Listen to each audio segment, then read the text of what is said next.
आपल्याला बिर्याणी बनवून घ्यायची आहे. तर मी चिकनला मस्तपैकी असं मॅरिनेट करून ठेवलेलं होतं. लसूण, कांदा, अद्रक, बिर्याणी मसाला, मिरच्या पूर्ण टाकून ठेवलेलं होतं. आणि आता मी कांदा टाकलेला आहे आणि कांद्यानंतर मी टाकणार आहे तूप टाकून घेणार आहे काही.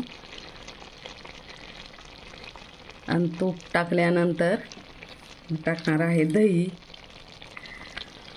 तर मस्तपैकी असं दही टाकून घेऊ.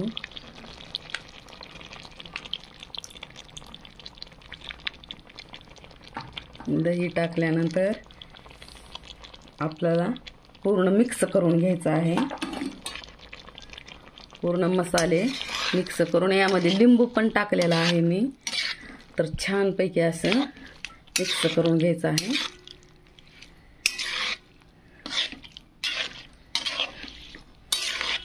आणि तांदूळ जे आहेत ना, मी ते तांदूळ उकडून घेतलेले आहेत.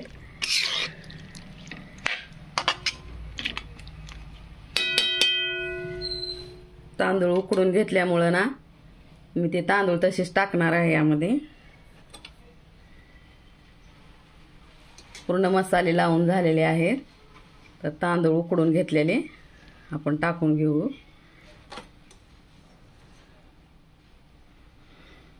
तांदूळ उकडताना पण ना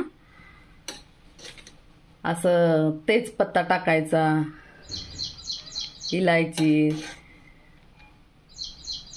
मस्तपैकी सगळे मसाले टाकून घ्यायचे. असे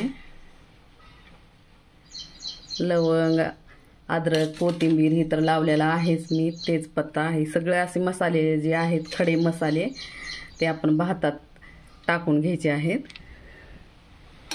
म्हणजे तांदळामध्ये शिजताना.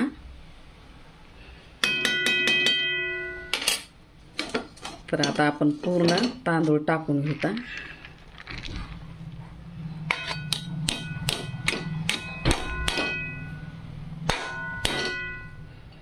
तांदूळ टाकून घेतलेले आहेत.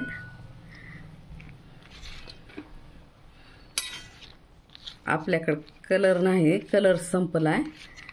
त्यामुळे मी काय करणार आहे, थोडीशी हळदच टाकणार आहे.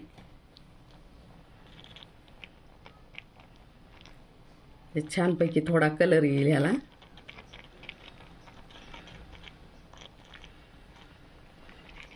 काय पिवळा, काय भात आणि पांढरा काय. तर छानपैकी अशी आपली बिर्याणी ह्याला 10-15 मिनिट वाफेवर, आचेवर थोडंसं मस्तपैकी अशी आचेवर ठेवून घ्यायचं.